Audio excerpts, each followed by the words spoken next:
Çin avtomobilinin mühərrik yağı Çində istehsal olunsa daha yaxşı olmazmı? Və yaxud da ki, Yapon avtomobilinin yağı Yaponiyada istehsal olunsa. Məsələn, Çin avtomobillərinin plug-inləri daha çoxdur da, plug-in avtomobilləri Avropaya nisbətən həm model sıraları çoxdur, həm say olaraq çoxdur.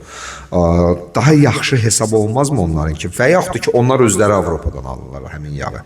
Məsələ necədir? Yağ məsələsində konkret ölkəyə bağlı olmur. Çünki yağlarda tələblər standartlara uyğun qoyulur. Yağ standartlarını xüsusi institutlardır. Məsələn, API, Amerika Neft İnstitutu, onlar yeni standartlar yaradılar və yağ şirkətləri də o standartlara uyğun deməli yağ istehsal etməlidir. Həmin standartların da tələblərində əsasən ekoloji tələblər olur, yanacağa qənaət tələblər olur.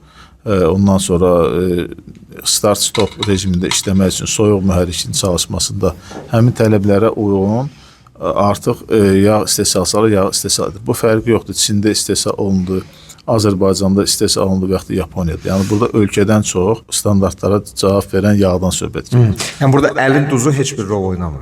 Bəli, yəni bu yağ məsələsində elə ki, konkret formullar var və ona uyğun da yağ istehsalçıları bu formullara uyğun yağları istehsal edirlər.